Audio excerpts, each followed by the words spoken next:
Hello. In this video, I'm going to be talking about channel catfish. Originally, I was going to do a video which covered all of the catfishes that are farmed in aquaculture around the world. And then I realized it might be more helpful if I separated them by species. And so I will be talking about other catfishes like the Asian catfishes on another day. But as I was starting to investigate the nutrition of channel catfish, I realized that there was actually quite a big story here.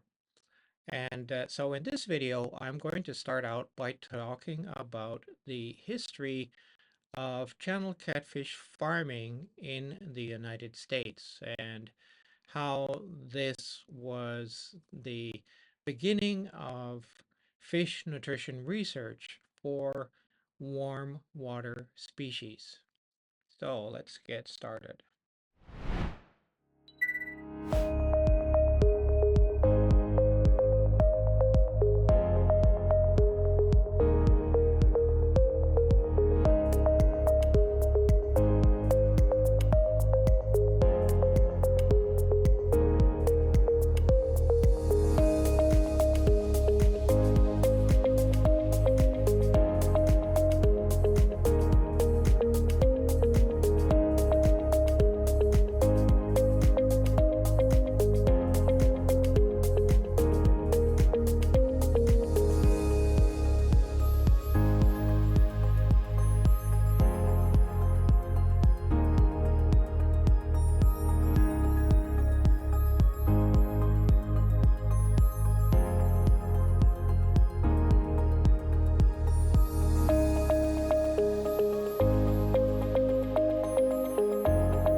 So Channel Catfish Part 1, USA, Farming, History, and Status.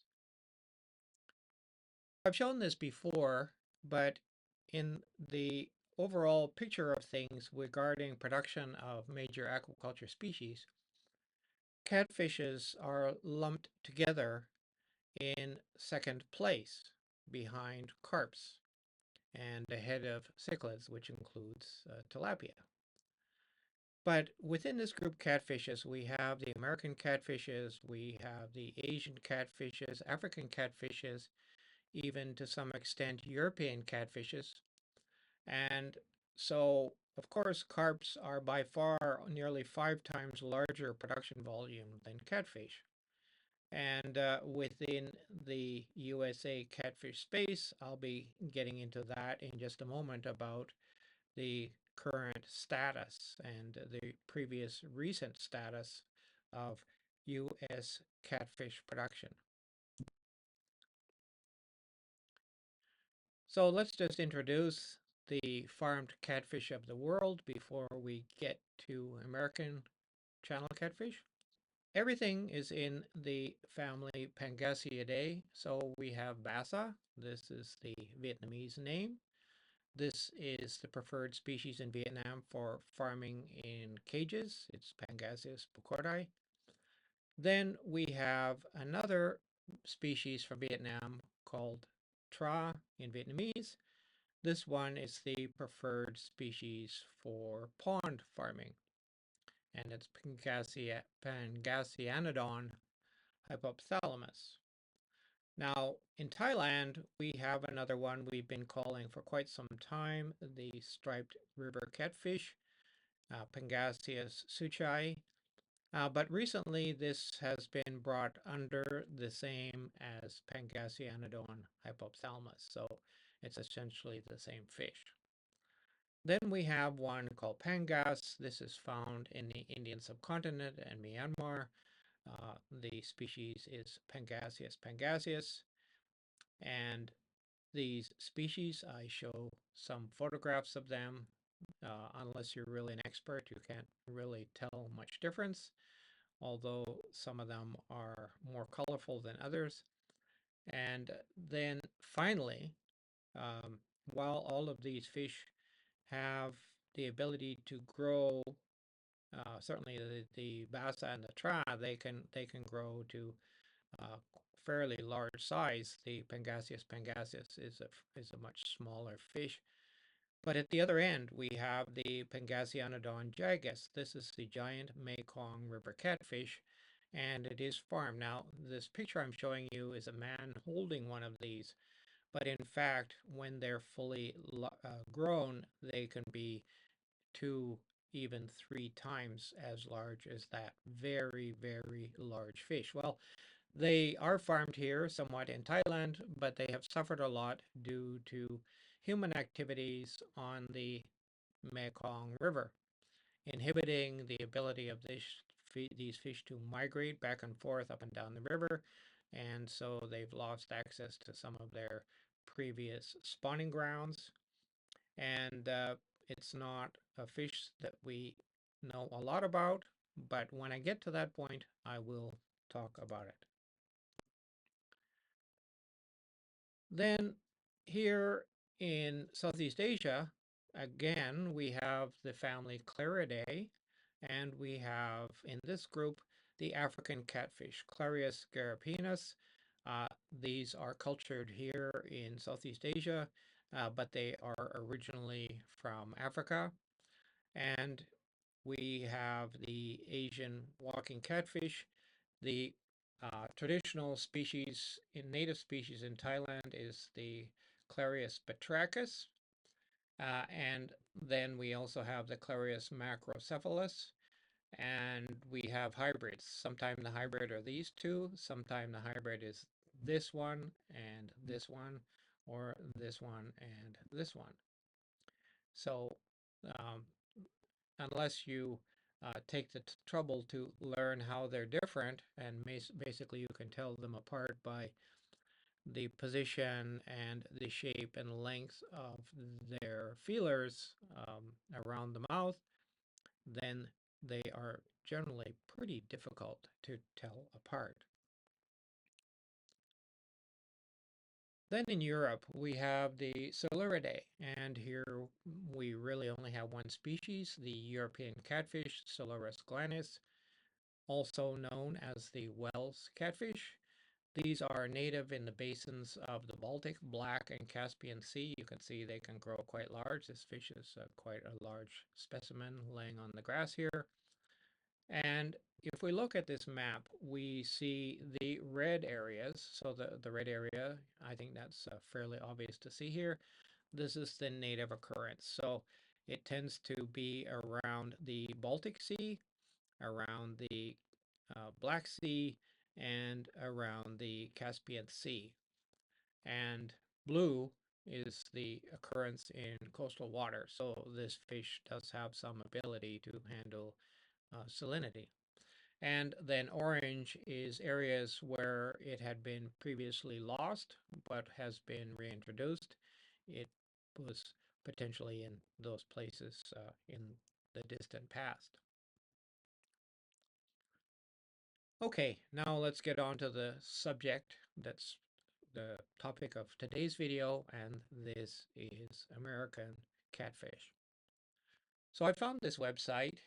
There's the QR code. You can go and look for it yourself. So this is a guide to Georgia's 5 popular catfish species. So here we have, first of all, channel catfish at Ictalurus punctatus. That's this guy right here. You see, it's quite a deep-bodied fish. And then we have the blue catfish, Ictalurus furcatus. That's this one here. Now, channel catfish, while it does grow to a fairly large size, by far the largest catfish in America is the blue catfish. And it is considered to be an invasive species in a number of places in America because it has been extended beyond its natural range. Another fish which is considered to be a pest of sorts, it's a fish that's often used for sport fishing, but there has not been much interest in cultivating it and farming it, is the flathead catfish, the Pylodictis olivaris. Then we have another one here, white catfish. This is a fairly small species. It's not very interesting at all for farming. And then we have bullhead catfish. There's actually a yellow bullhead and a black bullhead. These were actually farmed in America before the channel catfish was, but the purpose of the farming for then was not to eat them. It was to support commercial production for recreational fishing.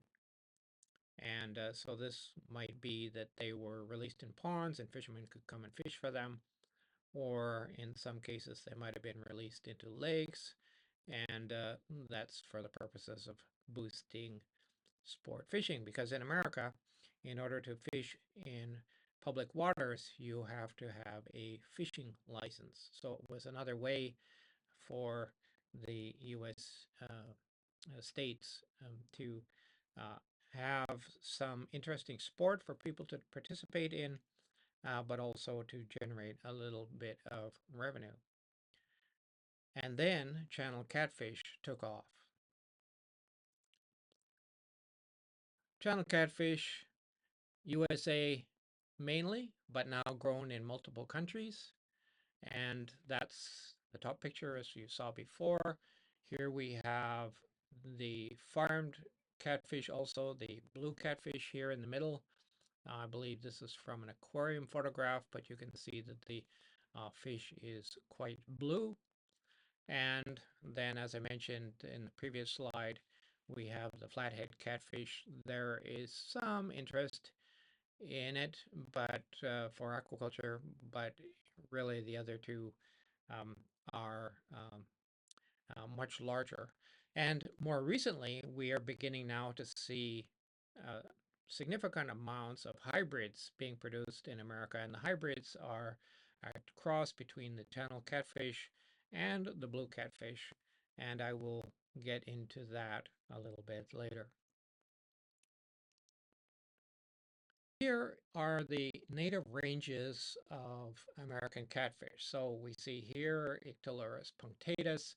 It's all in the eastern United States, stretching from uh, Mexico up into Texas, all the way over across to Florida, and extending all the way actually into Canada.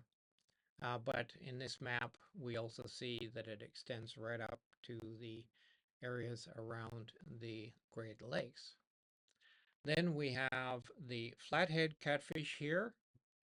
It extends up into this river basin. I'll be showing you in a moment why these fish are all kind of spread out in the area around this central eastern America. So we have here the black bullhead catfish, quite an extensive range. We have the yellow bullhead catfish down here.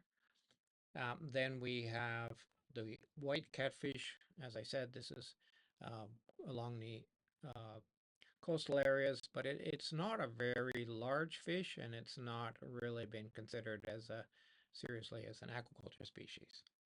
And then we have the blue catfish. Now, the reason why these fish are all more or less on this side of the Americas, first of all, don't forget that we have the Rocky Mountains running down here. And so all of the water on this side of the Rocky Mountains is going to flow to the Pacific. On this side, it's all going to flow basically to the Gulf of Mexico, because if we look at the watershed, everything is coming from the Mississippi River and its other rivers that feed into it. So we have the Missouri River, we have the Arkansas River Basin here, we have the upper Mississippi, so that's draining down here into the Gulf of Mexico. We have the Ohio River Basin, and then down here along the in Texas, we have the Red River Basin. Now, you may recall that there was a uh, water quality scare that occurred, I think, 2 years ago when there was a large explosion that occurred somewhere up here in Pennsylvania.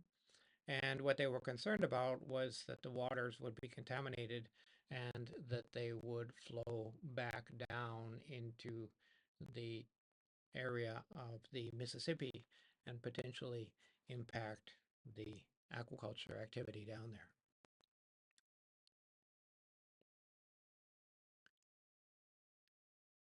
There was a recent report that just came out. Uh, Basically, it was called Animal Feed Consumption, and it was referring to data up to 2023. And it included all species of feeds of animals that were farmed in America. But fortunately, they had information about aquaculture feeds as well.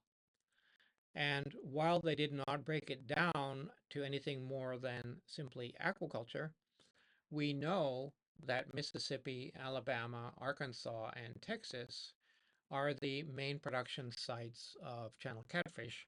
And this map from this publication shows us the feed production, and that's where these numbers down here are in short tons. I've changed them into metric tons up here. And the majority in Mississippi is coming from this area here they call the Delta. So there's a rock, kind of like a rock precipice on one side, and then this low-lying area, the Mississippi River is running down through here. And then this is where most of the aquaculture activity occurs in the floodplain of the Yazoo and Mississippi rivers. Now, I wanted to know a little bit about the international status of channel catfish. And according to FishBase, which you can go and find the data right here at this address, or if you're wanting, you can just simply scan that barcode. And it said here that channel catfish has been introduced to many countries around the world, in many cases by aquaculture interests. And so we have the list of countries here, the continent, and then we have introduced. North America, native, of course, Northern America, Mexico, native, of course, and USA, native. Uh, and then we have on this side some countries where it says they were introduced, but they were not established, or they were extirpated, meaning that they were considered to be an invasive pest and removed. And so that's the channel catfish. Now I'm going to uh, just say very briefly here that the blue catfish, on the other hand, has not been distributed elsewhere, and it remains in the USA and Mexico only as a native species. It does not extend into Canada. I went to FishStatJ, which is the FAO Fisheries and Aquaculture Statistical Database. I looked specifically for production worldwide for channel catfish. And there were really only 3 countries that stood out that contributed almost all of the worldwide production. Surprisingly, we have China producing 440,000 metric tons in 2023, whereas the United States produced around 161,000 metric tons. And by comparison, Mexico is just barely in the game. When we put all of that together, the production is around 600,000 metric tons, and the total value of all of that production is 1.6 billion US dollars, with the majority of it, of course, being money generated from the production of channel catfish in China. Knowing that China was a major producer, I went to DeepSeek, which is the recently introduced AI uh, originating from China, and I asked it to tell me the key provinces for channel catfish production, and it gave me this list. So we have Guangdong, Hubei, Jiangsu, Zhejiang, and Guangxi, and I marked those here on the map. Now, there are other provinces that are also growing catfish, but these are the key provinces. And notice some of them are coastal as well. And I found this reference, Channel Catfish in China, Historical Aspects, Current Status and Problems, published in 2016. Not free, but anyway you want to read it and you've got access somehow, you can scan that code. So channel catfish were introduced to China from California in 1984. Hatcheries started out very small scale. Basically, they were almost like backyard hatcheries, similar to what we see many of here in Thailand. But now there are two large companies that produce most of the fingerlings. And so they have the cost managed because they have the value of large scale production, and then they have excellent distribution networks. Now, in 2003, the US began to import frozen channel catfish fillets from China as a substitute for pangasius fillets from Vietnam. Uh, and that was because there was an anti-dumping action placed against Vietnam, which I'll talk about in a few minutes. And so they basically did not want to have any pangasius from Asia going into um, America, but uh, the channel catfish, for some reason or another, were still allowed.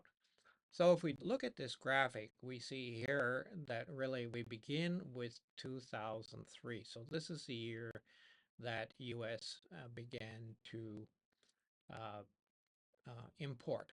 So actually, according to this one, here we have the production in the gray bars. We have the export volume. So the volume was very low in 2003, and I can assume that most of this was being shipped to the United States. We see that in 2006, there was a big expansion into exports. Then I believe there was a problem with a price crash, something like that, and then a lot of farmers got out of it. There was a period when it didn't do very well, and then it began, uh, you know, off and on to a couple of really good years. But now it seems to have leveled out at about this level here. So Chinese production exceeded 100,000 metric tons for the first time in 2005, and then 200,000 metric tons in 2007. And so we see there that, according to this, that the production is in the last couple of seasons, well, this is showing data back only to 2014, was nearly 250,000 tons.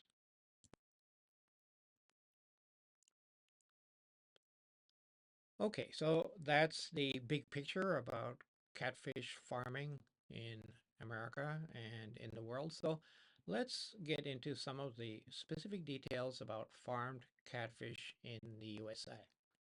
And as I mentioned in this first video, the topic is the history and then also the current status. And the reason that I decided to talk about the history of farmed catfish of the United States was primarily because after my professor, Dr. John Halver, began to develop research techniques and methods for understanding the nutritional requirements of rainbow trout and then a couple of species of salmon, starting out with the determination of vitamin requirements and amino acid requirements of rainbow trout. That really excited many other researchers in America. Now, at this time, fish nutrition did not exist, but after Dr. Halver started this, then many other researchers realized the value of it. And one of the first areas that this began to be spread into warm water aquaculture was his techniques from Dr. Halver were transferred over to Mississippi, to Alabama, and other areas in the southeast of the United States, and channel catfish nutrition became a thing. This is a very long and interesting review that you can find at this QR code by Professor Dunham, called Catfish Biology and Farming. Channel catfish was an important sport fish for recreational fishing, and it was the first farms were actually not intended for producing food fish. And then the first spawning of channel catfish in the USA was reported as far back as 1892, and the Kansas State Fish Hatchery started propagating channel catfish in 1910.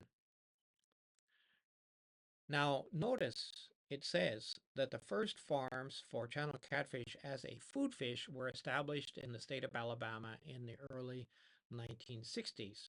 So even though fish hatcheries were producing channel catfish, it was solely for production for recreational fishing. And this I also found to be a very interesting paper by Bastola and Engel, available at that QR code. Economically important production relationships in channel catfish food fish production. Remember, it said that the first farms started in the 1960s, so here we see this graph beginning at 1970, and it wasn't until about here, 1980 or so, that we begin to see a payoff from some of the uh, research into nutrient requirements and the beginning of the use of commercial feeds. Here we have in the solid black line rounded weight processed, and this is in 1,000 metric tons. And then in the dotted line, it's sales in millions of dollars. So production went up to somewhere in the vicinity of 300,000 metric tons, and the dollar value was around 450 million US dollars.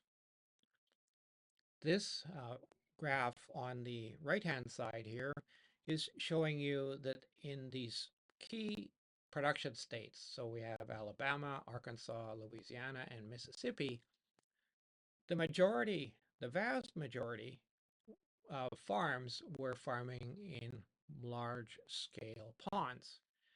And then we had a very small amount of raceways. Mississippi basically was almost all ponds, and Arkansas as well. Alabama did have some raceways, and then we see here in white, we see some tanks. Cages, I don't think that that's very successful, because in order to do cages, either they do cages in ponds. In the United States, you're not really able to use public waterways as we see happening here in Asia. Carrying on, farmed catfish had competition from wild-caught catfish, various species, and I showed you those species previously.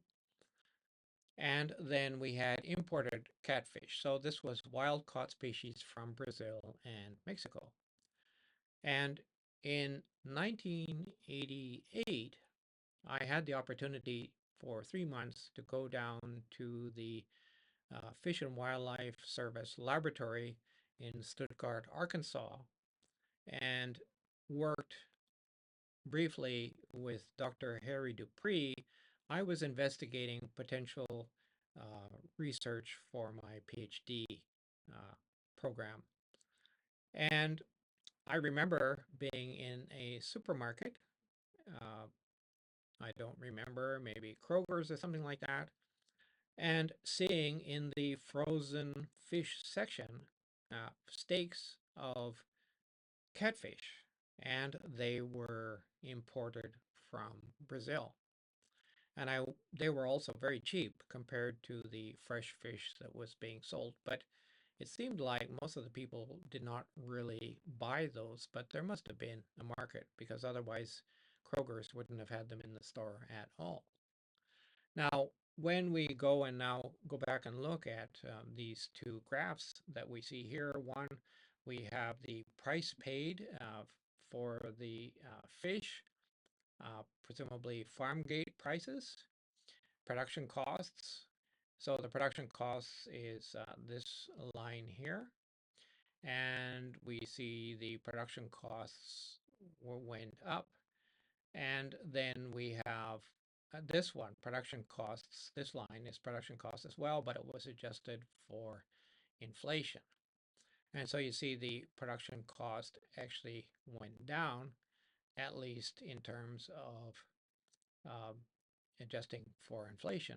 But when we look at the real price paid to farmers, that's this one here, we see that it's actually the real price is going down. It went down from over $1 in the 1970s, down by the 2018, 2019, uh, down under 25 US cents per kilogram. And here we have the nominal price, but I think we can assume that that's also including not adjusted for inflation. So we can see we have a real dilemma here. We see production volume is increasing, but as catfish became more commodified, and then we start to see some competing products coming in from China and so on, uh, the Pangasius started right around here.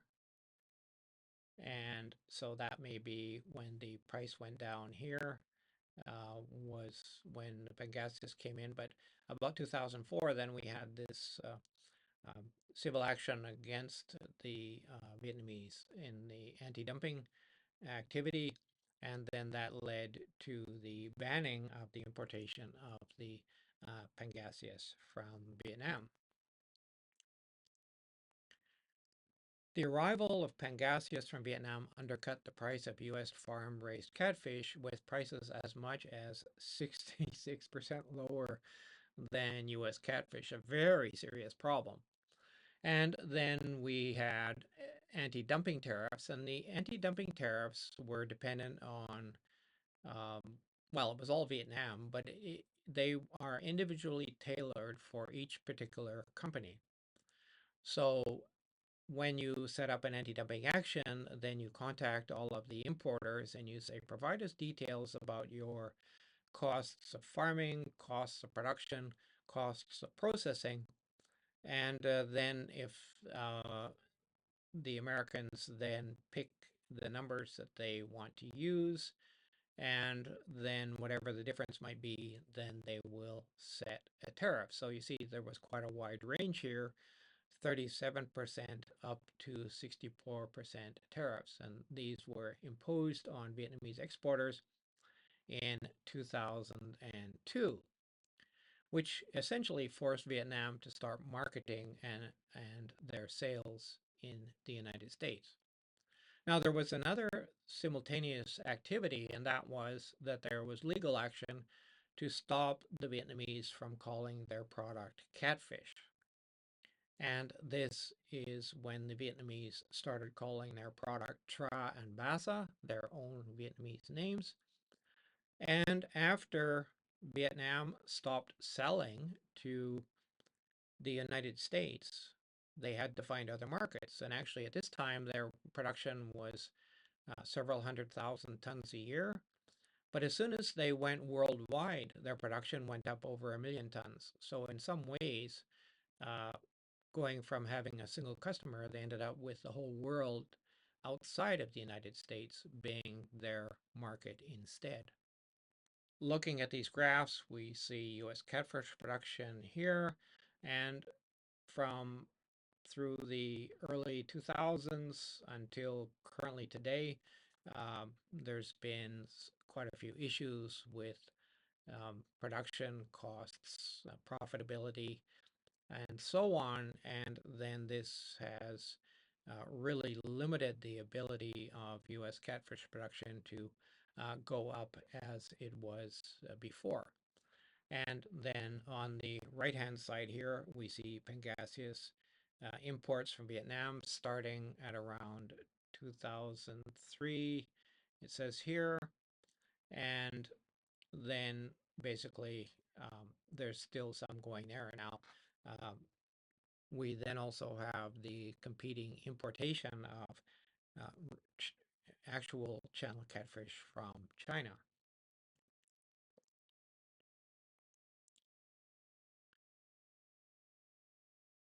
The average FCR reported by catfish farmers in 2010 was 2.1, ranging from 1.9 to 2.4, depending on farm size.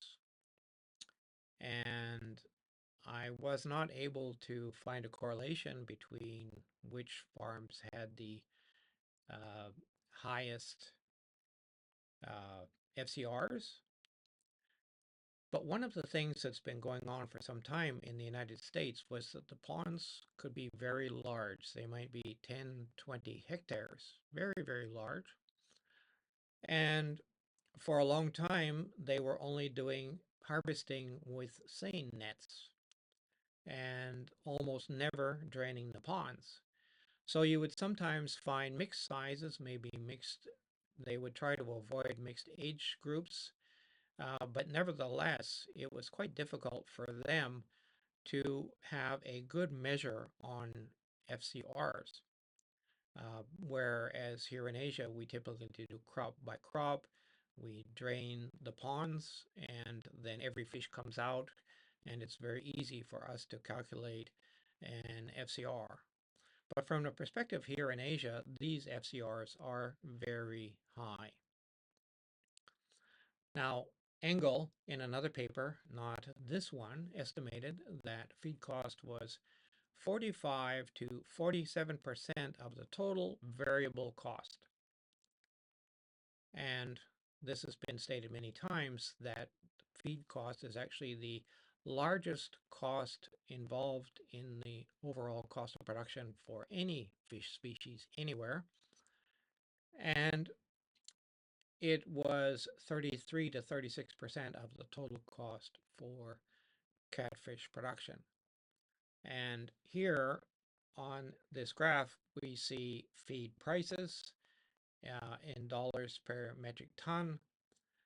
And this has been another issue for the United States farmers. They're suffering low selling prices, and yet there's been a continual increase in the cost of their feeds, which makes it harder and harder for them to break even when feed cost is, essentially 50% of their total variable cost.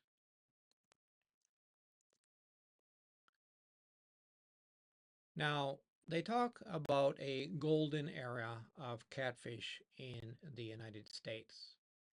And this was from the mid 1970s up to 2000. These were the peak years of America's catfish farming, with around 20,000 hectares in production. And this was a phase when catfish nutrition research was quite well funded and grew rapidly along with the expanding industry. Most of the nutrition research came from Auburn University, and this was Dr. Tom Lovell, and also from Mississippi State University with Dr. Robert Wilson. And then at the same Mississippi State University, we also had Dr. Randy Robinette. And they reported a number of papers, including vitamin requirements, mineral requirements, amino acid requirements, some of the basic knowledge about lipid nutrition, carbohydrate, and energy. Uh, Later on, more work between the relationship between nutrition and immunity, because in certain times of the year, particularly in winter, the catfish were not being fed due to the cool water temperatures, and they were often susceptible to infections from pathogenic bacteria. And then also there was research into feed ingredients. Now, in addition to Dr. Lovell, Dr. Wilson, and Randy Robinette, there were other nutrition researchers of note during this period, included Dr. Delbert Gatlin, Dr. Carl Webster, Dr. Chorn Lim, Dr. James Tidwell, Robert Stickney, and Robert Ray. Now, having been in the environs of Dr. John Halver, who of course was known as the father of fish nutrition, I actually have met most of these people. I've met Dr. Lovell, Dr. Wilson, I met Deborah Gatlin, I met Chorn Lim, I had Dr. Robert Stickney on my PhD committee. I believe that I've met Dr. Tidwell, probably the only ones that I'm not certain. I certainly don't know if I met Carl Webster, and probably Dr. Ray is the only one that I'm certain I have never met. So this was part of the reason why I was so interested in looking at what these people actually did, um, because this was the generation of experts in fish nutrition in America. So carrying on with this idea about the golden era. So at Kansas State University, starting from 1959, we had Professor Dr. Otto Thiemeyer, and then he was joined in 1963 by Dr. Charles Deyo, and they worked on ways to improve growth rates and productivity of catfish ponds. And they had lots of students over a number of years, and they did probably lots of master's research and PhD research. They conducted 78 different experimental feed trials to catfish in ponds, and then they published a 36-page report summarizing the history of their work in 1980, and it was called Channel Catfish, produced in Kansas ponds for profit and pleasure. There's the QR code. You can go and find it there. And I took the liberty to not pull up the complete list or of the contents. There was more down below, but I covered this part, which is really looking at the things that were related to nutrition. So, like what, how, and when to feed channel catfish, formulating feeds, feed processing, natural compared with supplemental foods, feeding catfish fry, efficiency of feeding, different protein levels. They tested minerals, they tested vitamins, they used byproducts of catfish processing, or in other words, fish byproduct meals. They tested feeding rates in order to determine, daily feeding rates, and so on and so forth. They compared floating feeds and sinking feeds. And then they tested things like how to do feed management. They looked at feeders, and they looked at things like temperature. So they did a lot. This one here, chromic sesquioxide as an indicator in digestion studies. So this was them beginning to investigate how to determine the ingredient, the digestibility of ingredients, because we use chromic oxide as a marker in the feeds that we feed, and from this we can then estimate the digestibility of those ingredients. This just shows you very briefly feeds containing 30% protein from, and you see here we have many different trials that they conducted with these different feed formulas.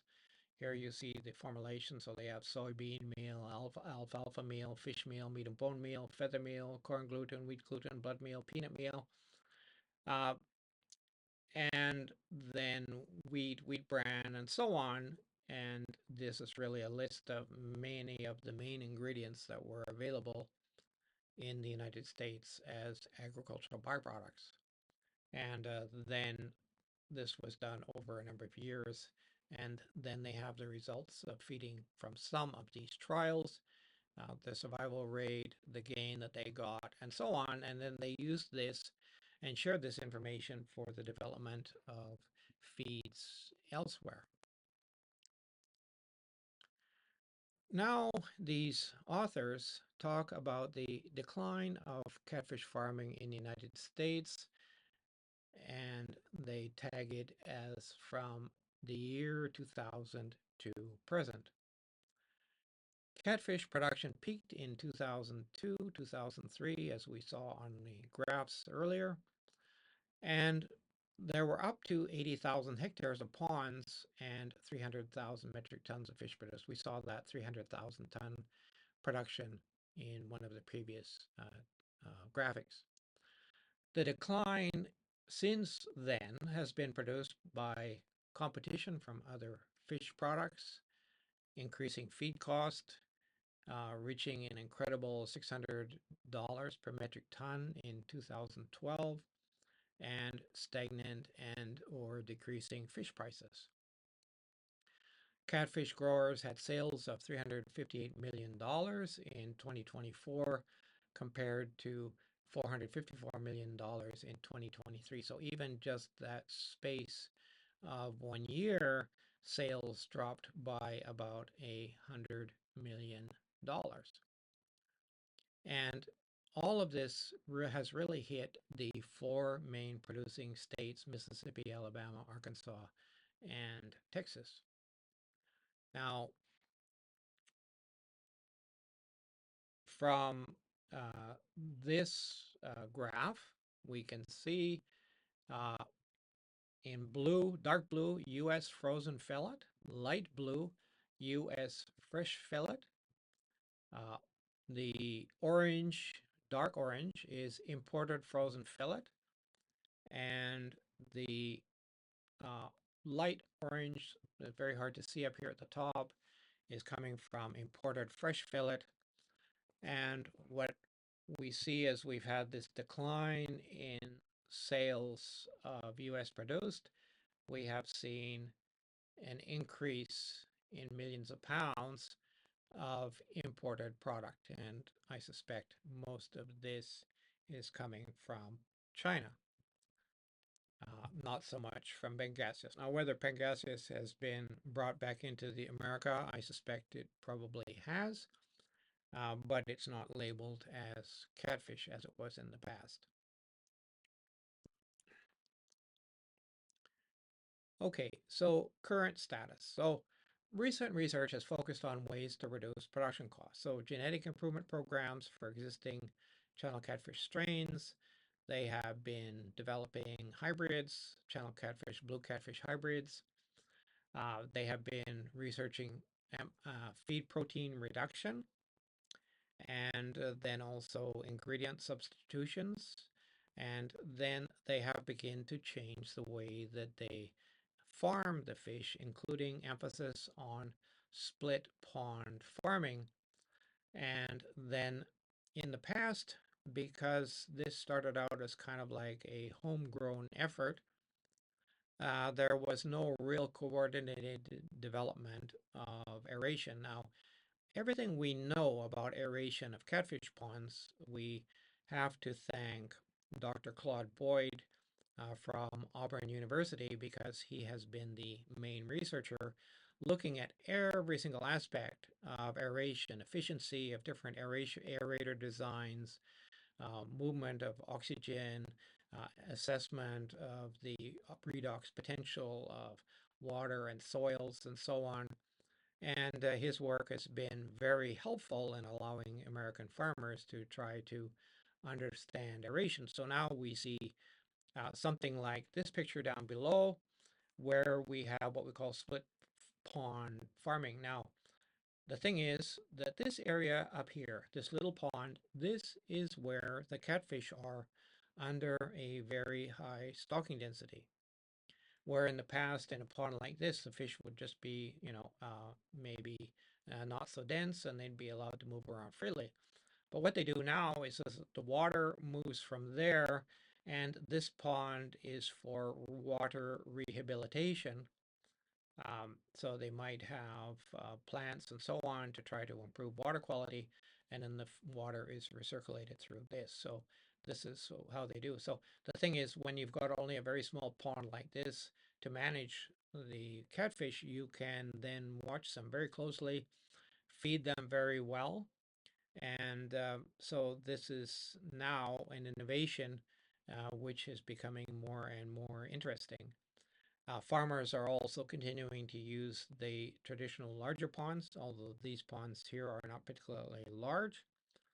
Um, and so then uh, there's been a lot of emphasis now on increasing stocking densities and using much more aeration than they used to use in the past, although of course that increases their variable costs. If you go to the website of the USDA, the U.S. Department of Agriculture, you can find frequent publications on statistics about every aspect of U.S. agriculture. And then they have a catfish production report. It comes out twice yearly in July and February. Here's the report for 10 February 2025. And it's showing that for they keep track of the food size fish, or basically these are harvestable fish. Then they have the fingerlings up and coming. They've got broodfish here. And then they have ponds that are not in service. And then the acres that are taken out of production. So if we look here at the different states, Alabama, Arkansas, California, very little production there. Mississippi is the big one for food-sized fish, as you can see here in this column. And so this shows that in other states, for example, Louisiana and maybe Kansas and so on, there's a small amount of production. But the thing then is we can see the difference between 2024 and 2025. And then if we go and look at the July statistics, it would be, for example, the beginning of, well, like 1 year previously. So in July, we might see the beginning of the statistics for this year in 2025. So I mentioned earlier that one of the activities that has been also very important in America is trying to find ways to grow fish that grow faster and grow larger. And then this allows then the existing number of ponds to produce more biomass weight. And so they have been relying now on either purebred channel catfish, which is maybe quite small now, maybe 10 to 20% of U.S. production. And now the majority has been moving towards hybrids, which are based on female channel catfish with larger male blue catfish. Now, these are F1 hybrids, which means that they are used fresh out of hatcheries who are doing the actual hybridization. And F2 and so on have been shown to not work very well. So this means that you have to start farming. You have to buy new F1 hybrids as juveniles from the hatcheries, or you produce them yourselves. You cannot take F1 hybrids that you grew to adults and ready to harvest, keep some of them as a broodstock, and then use them in following generations. That does not work. And if you take the male channel catfish and cross it with a female blue catfish, then that doesn't work very well either. So we can see that in this paper, Masser and Dunham, they mentioned this in two different papers, talking about these channel catfish and blue catfish hybrids. They have the following improved characteristics when compared with most purebred channel catfish strains. So faster growth, 10 to 30% better feed conversion, higher tolerance to dissolved oxygen. So that's an important thing when you want to increase stocking densities and you want to be careful about your variable costs for aeration. Increased resistance to many diseases. Diseases, especially in the winter, have been the bane of the channel catfish farmers. Better tolerance to high stocking densities in ponds. So this then allows the split ponds, and they are they can be more successful than if they try to use the purebred strains. More uniformity in size and shape, higher dress-out percentages, and increased harvestability by seining. And that Master and Dunham report, you can go and find it there. This information in their 2012 report. To follow up a little bit more information about the hybrids, so the U.S. catfish industry has been farming purebred channel catfish, but has increasingly been farming hybrids, as I mentioned. And while the gametes of both species are compatible, they do not naturally interspawn because of their ecological niches, their environmental space. So hatcheries are required to extract eggs and sperm and mix them to fertilize them. Generally, they find that the fish are relatively easy to spawn, excuse me. It's not usual to use hormones to stimulate spawning. And then the information there, this from this Masser and Dunham report, talking there, you can, just pause the video and read that if you want to get that information without going and finding the original paper. In the period 2023 to 2025, U.S. catfish farms have reportedly been farming only 20 to 30% purebred and 70 to 80% are F1 hybrids. And the shift to hybrids is most pronounced in the major catfish producing states. And then the adoption of hybrids has contributed to increased efficiency and profitability in U.S. catfish aquaculture.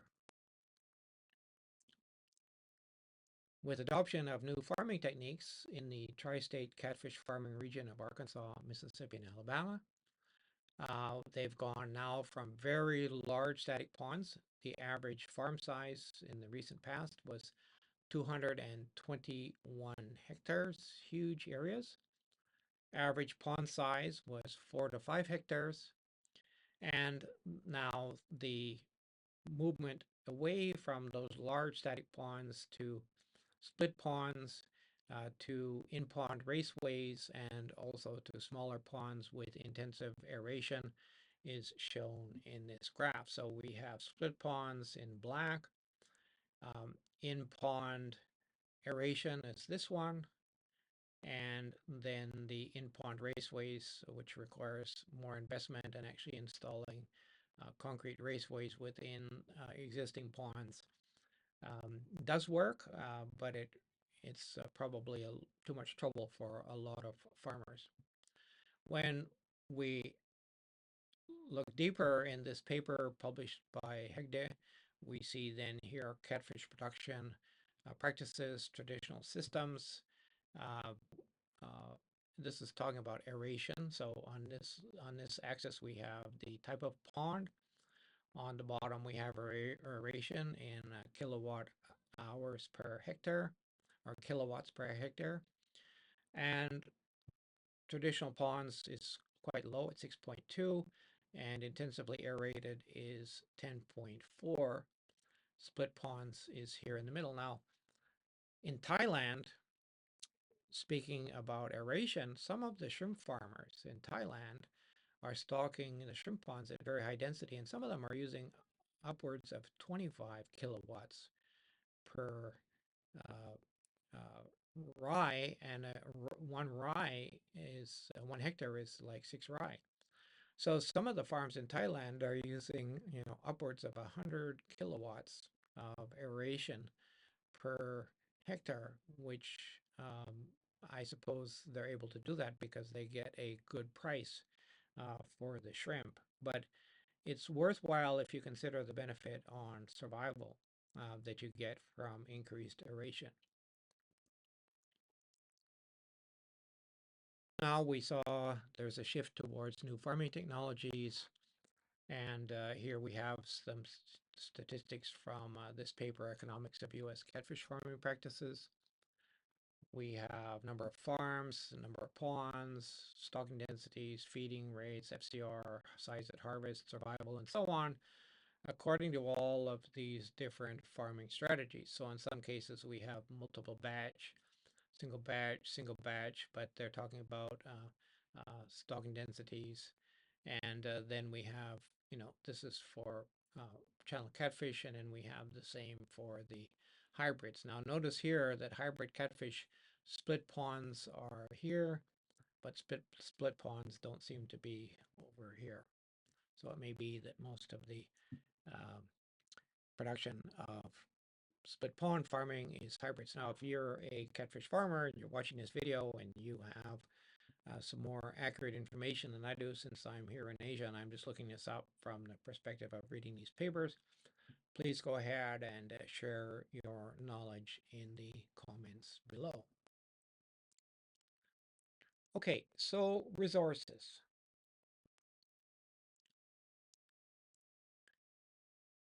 I showed you this one earlier, Catfish Biology and Farming from 2018. Very comprehensive. It's quite a long paper, and it gives you an excellent understanding about catfish farming in America. We have this one, Historical Trends in Ictalurid Catfish Commercial Harvest in the Upper Mississippi River. So this one is limited to a small area in the overall region. We have this book, Biology and Culture of Channel Catfish. Quite a bit of this book is related to talking about the farming of channel catfish. Um, this is a QR code. It is not available for free, but you can probably access it through your institution. Here's just some other papers that I thought were worth mentioning. This one I also shared with you before, Economic History of U.S. Catfish Farming, Economically Important Production, Relationships in Channel Catfish Food Production. I showed you a little bit from that. This one is a PhD dissertation. Now, I did show you one paper from Hegde, but that was a peer-reviewed paper, where this one uh, is actually his PhD dissertation. Information, I don't hesitate to uh, share this information from these PhD researchers, because oftentimes when they're talking about um, their research activities, they have much more freedom to use as much space as needed and to show their entire set of results.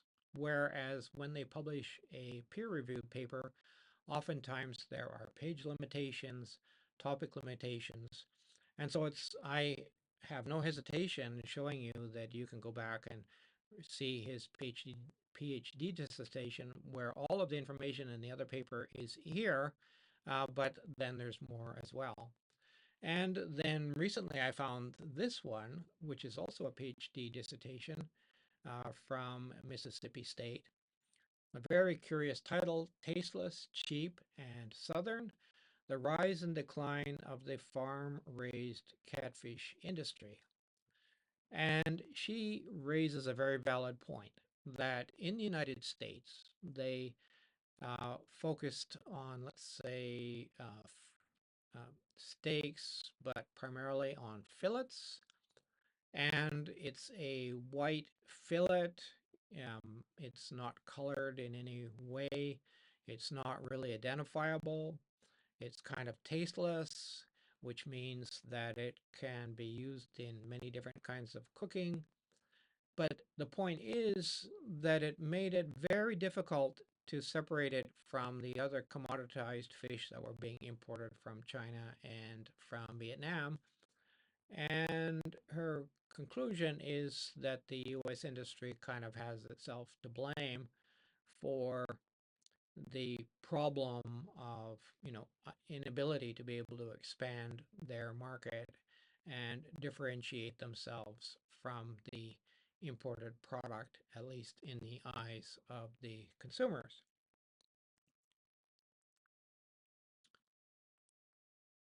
I conclude with this image that I took from Google Earth, not Google Maps, from Google Earth. And I just searched around in looking for places. I searched for catfish. I found this one here, America's Catfish Farms. And then I noticed that in this area, there are a great number of farms. The Mississippi River is over in this direction. It's not visible here. This may actually be a dead end from sometime in the past when the river may have been here. But anyway, the Mississippi River is in this direction. And you can see the numerous farms here and all of the different ponds, sizes and shapes. Very interesting if you go and search in Google or another satellite image program and go and look for this for yourself. So that's the end of this video. Please subscribe to my YouTube channel, and you can find me also on X as Fish Nutrition Expert and by name in LinkedIn. Apple Podcasts is coming.